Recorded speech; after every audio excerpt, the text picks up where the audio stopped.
She's about to walk into the most hostile for the other girls' stadium in tennis. She is 21 years old. 2 years ago, she was grinding through Grand Slam qualifying rounds, a name nobody outside hardcore tennis circles could pick out of a lineup. Tonight, she walks out under the lights in Mason, Ohio, into a stadium that will not sound like Ohio at all. It will sound like Manila, because right now, there might not be a more dangerous floor to play tennis on than whatever court Alex Eala is standing on. The hook. Here's what should terrify every single player left in the Cincinnati Open draw. Alex Eala does not lose to players who have beaten her before. Not anymore. She has turned revenge into a full-blown identity. A streak of takedowns against players who once had her number.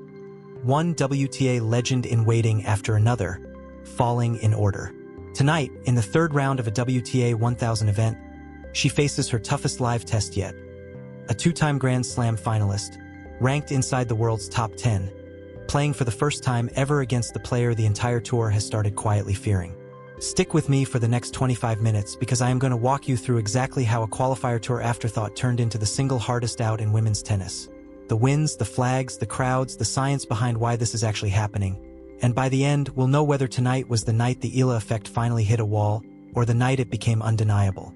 So if you have not already, hit that subscribe button and turn on notifications, because this channel is about to be the place you come back to every single time this story gets bigger.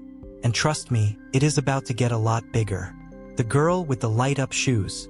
Let's rewind for a second, because to understand what's happening in Cincinnati right now, you need to understand who Alex Eala actually is, and where she came from.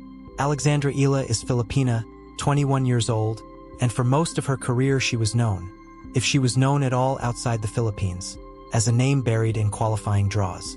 She turned pro young, chased ranking points on the ITF circuit, and spent years doing the unglamorous, unphotographed work that 90% of professional tennis actually is. Bus rides, cheap hotels, first-round losses that nobody covers. But something shifted. Hard. This season, Eala has strung together the kind of run that makes scouts and analysts stop what they're doing and pay attention. She captured her first-ever WTA Tour singles title at the Mubadala DC Open in Washington, and she didn't back into it. She beat world number 3 Jessica Pegula in that final. Not a fluke. Not a walkover. A statement. From there, the ranking climbed. By the time she arrived in Cincinnati, Eala had pushed her way to a career high inside the world's top 20, moving up multiple spots in the live rankings in a matter of days. Think about the scale of that jump. This is a player who, not long ago, was fighting through qualifying just to get a shot at the main draw of a tournament like this. Now she's seeded. Now opponents are studying her tape instead of the other way around. And it hasn't just been one big result and a fade.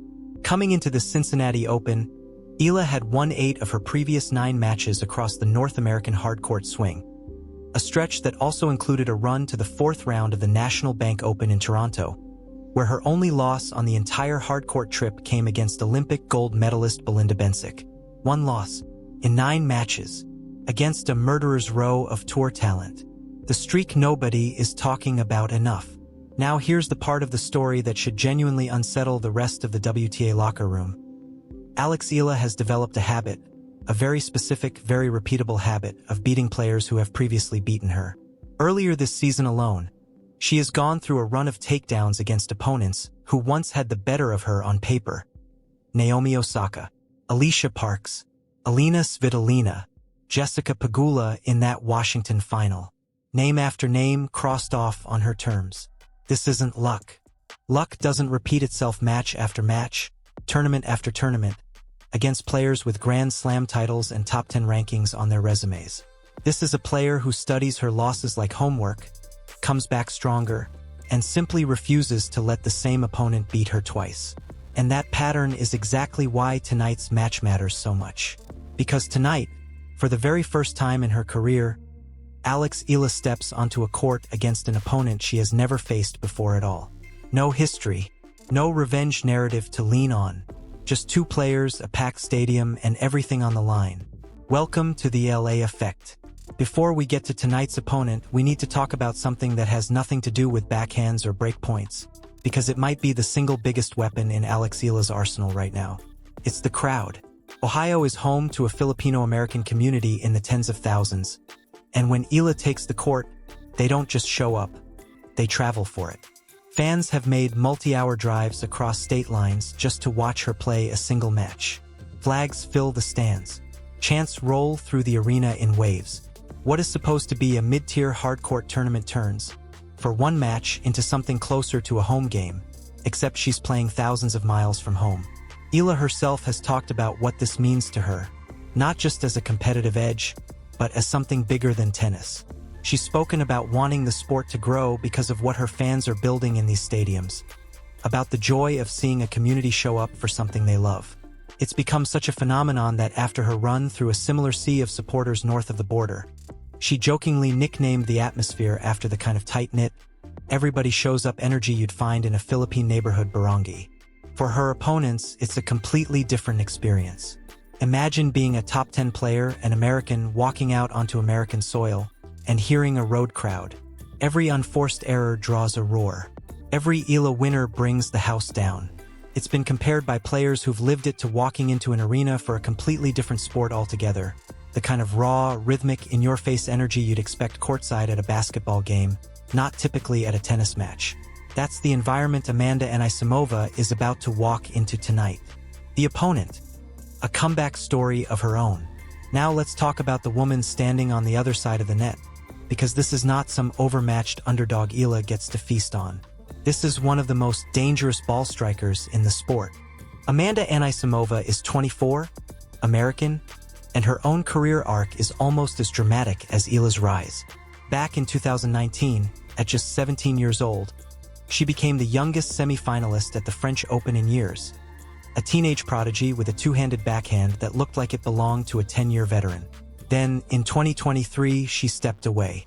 A mental health break from the tour that took her ranking into freefall, from inside the top 50 all the way down past 300. For 8 months, the tennis world wondered if that was the last we'd see of her. She came back anyway, and what followed was one of the more remarkable second acts in recent tennis memory. Back-to-back Grand Slam finals, a climb all the way to a career-high ranking of world number 3, a quarterfinal run at this year's Australian Open. Heading into tonight, she sits at the 9th seed in this tournament, ranked inside the world's top 10, fresh off a straight sets win over Turkey's Zeynep Sönmez to book her spot in this exact matchup.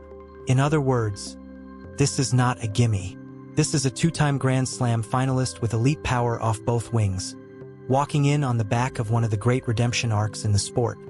And she knows exactly what she's walking into tonight. In the lead-up to the match, Anisimova didn't dodge the subject. Asked about facing Eala and the wall of noise that comes with it, she was open about it. She'd never played her before, she said, but she knew Eala was having an incredible season, an incredible year, a great player with a lot of fans. She talked about loving a packed stadium, loving a good atmosphere, admitting the crowd would probably be rooting for the other side of the net, and saying she planned to try to thrive off that energy rather than be swallowed by it. That's not fear. That's respect, laced with a warning. What's actually on the line tonight? Let's zoom out for a second, because this match isn't happening in a vacuum. It's one match inside a brutal, loaded draw that only gets harder from here. Eala enters this contest as the 17th seed. Win tonight, and she doesn't get a breather. Waiting in the next round is either reigning Wimbledon champion Linda Noskova or Denmark's Clara Tauson, with Noskova the heavy favorite to get there. Win that, and the draw opens up into a murderer's row of top-tier talent deeper in the bracket.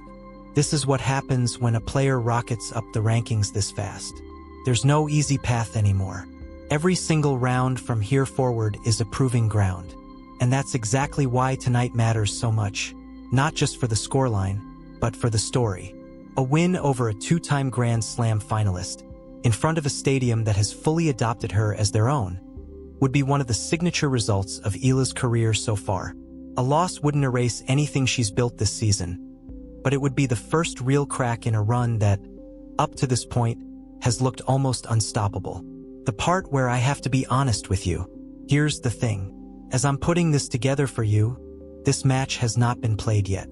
It's set for tonight under the lights on the stadium court in Mason, Ohio, first pitch, so to speak, somewhere around 8:30 in the evening Eastern Time. So I'm not going to stand here and pretend I know the score. Anyone telling you they already know exactly how this ends, point for point, before the first ball has even been struck? Don't trust that. What I can tell you with total confidence is everything that led to this exact moment. The qualifying circuit grinder who became a Grand Slam finalist slayer, the crowd that turns hostile arenas into home courts, the streak of revenge wins that has become her calling card, and an opponent with just as much fight in her own story. Two very different comeback arcs are about to collide under one set of lights. One of them walks away with a spot in the fourth round of a WTA 1000 tournament. The other walks away having to answer questions about what went wrong. Why you need to stay locked in. If there's one thing this season has taught anyone following women's tennis closely, it's this. Bet against Alex Eala at your own risk. Every single time the moment has gotten bigger. A maiden WTA final, a hostile road environment turned home crowd, a step up in opponent quality. She has met it, not shrunk from it. Tonight is the biggest test yet. A first-time opponent, a two-time major finalist, a packed house that will make more noise than most of the tournaments Eala's grown up playing in combined. I'll be back with the full breakdown of exactly what happened. Every break point, every momentum swing, every moment the crowd changed the temperature of that match the second the final ball is struck. If you want to be the first to know how the story turns, make sure you're subscribed, tap that notification bell, and drop a comment right now with your prediction. Do you think tonight is the night the Eala effect meets its match, or the night it gets even scarier for the rest of the tour? Either way, one thing is certain.